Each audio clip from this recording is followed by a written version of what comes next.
Hey everyone, this is the unboxing of the highly awaited Super Weilong version 2. I've been excited about this cube for a long time, so let's get right into it. So inside here, it's a little bit interesting because there's a cube box and the cube is actually not inside the box. I feel like they could have cut down the packaging size over here a little bit, but yeah, it is what it is. Let's get into the contents. So the cube comes with this very large instructions pamphlet. I hope if you're going for this cube that you already know how to solve it, but if not, here's a manual you can use. So here we have some customization instructions for the cube. I'll talk more about these after I unpack the cube. Here we have a couple of cards. There's Patrick Ponce. Hi Patrick. And the typical accessories box. And here's the actual cube. Wow, it actually feels pretty light and it's got the typical Moyu shades, typical Moyu UV coating. From the outside, it looks a lot like a Weilong version 10.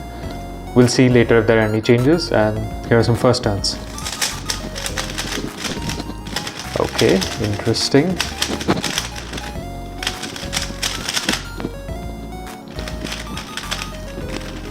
So it's extremely fast out of the box. It's a little bit snappy. It doesn't look like the auto line is as strong as something like the Huameng TG. But while turning, it does feel quite snappy. It doesn't feel as dry as I was expecting it to. Like, based on some reviews I've seen of this cube, it comes pretty dry and pretty unlubed, but there definitely does seem to be some factory lube in here. It's not bad, and I can definitely see it having some potential after setup. Yeah, like I'm getting quite a few lockups here, but that's just because the cube is a little bit too fast for my liking right now. It really does feel a lot like the Weilong V10, but it also feels significantly softer, which I like. Like, this is probably the nicest feeling cube I've felt in a long time. But yeah, in terms of the performance, it's not the most mind-blowing cube out of the box, but it definitely should improve with setup. So now let's look at the customization features. So in terms of tensioning, as you can see, this cube has an identical system to the Weilong version 10.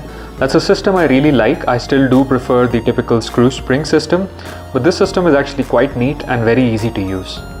Also, hopefully you can see this, but this cube also has the same corner to core magnet adjustment system as the Huameng TG, as well as I believe the Super Weilong version 1. So the way the system works is it changes the distance between the corner magnet and the core magnet.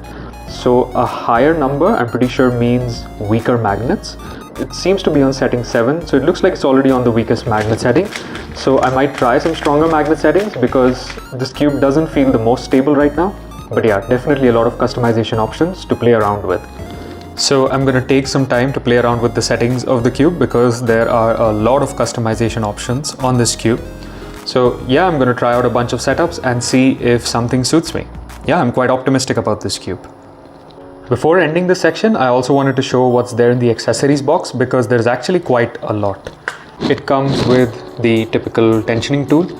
There's also 6 springs, and these are probably the adjustment system that I need to install if I use the springs. So yeah, I'm definitely going to play around with this cube and check back in maybe a day or so. So I've spent a couple of days with the Super Weilong version 2 now, and long story short, it is my new main. I love everything about this cube. It gives me really good TPS, the performance is extremely solid, and there's really nothing that I can point out that's wrong with it. Yeah, it's just a really good cube. So I'm going to share my setup with you. The axis distance is 5, the spring compression is 6. I did actually install the springs in the cube instead of maglev. The magnet strength is on 5, and I've lubed this cube with Angstrom Gravitas and Pilu Blue 3K. And I mean, wow. This cube just works really well. I have it on the tighter side and I did strengthen the magnets a little bit more than stock. And it holds its shape really well, but in spite of how stable it is, it's actually a really fluid cube. And I mostly noticed this while doing some trickier algorithms, particularly PLLs, which usually cause me lockups on other cubes, particularly in competition. But yeah, this one is extremely fluid. Also, it's maintained its out of the box kind of soft but still very responsive feel, And yeah, it's one of the most enjoyable 3x3s to actually turn. I absolutely love it. So one of the reasons I really love this cube is that it's essentially an upgraded version of one of my favorite 3x3s, which is the special edition Weilong V10. So I wasn't really a big fan of the factory V10 because the auto align was too strong, but this one does not have repelling magnets, and as a result it's a much more natural feeling cube. The Super Weilong version 2 shares a lot of the same characteristics where, as you can see, the auto align isn't too strong. It is there, but at slightly larger degrees, yeah, not really. So even though I believe it does have some degree of auto align, it does have quite a natural feel, but I think the small degree of auto align does help me out with trickier algorithms. And feel wise, yeah, it's like a more polished V10. It's a little bit softer and the turning also feels a little bit lighter, not as blocky. And yeah, overall I have no complaints about this cube. I absolutely love it. So now let's address the elephant in the room, the price. At an $82 price tag, this is one of the more exorbitant cubes on the market, but is it worth it? It's gonna be a maybe from me, because if you're someone like me who just wants the best possible 3x3, regardless of the price tag, then there's no reason not to pick this up. It is extremely expensive, but at the same time, I have no regrets about this purchase because it is my new main. But if you have something like the Weilong version 10 already, and you really like this cube, while I do think this cube is better, it's a very marginal upgrade.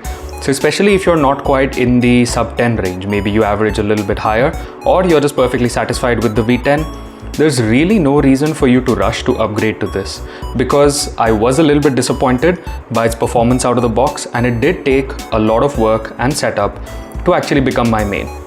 So particularly if you're not experienced with setting up cubes, I do think that the Weilong V10 is more usable out of the box, and there are several good 3x3s you can get at a fraction of the price of this one.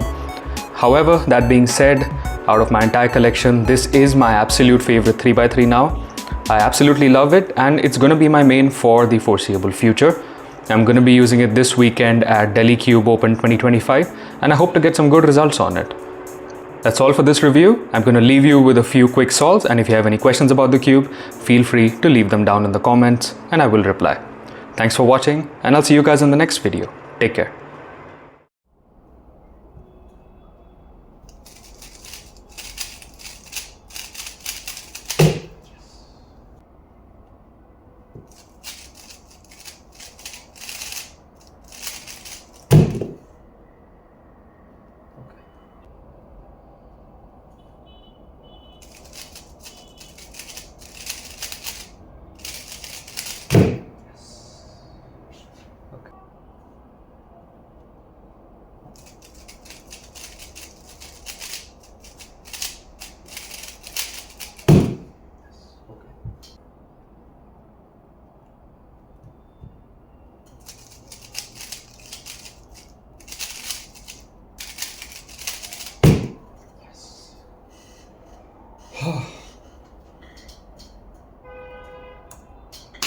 Yes. Nice.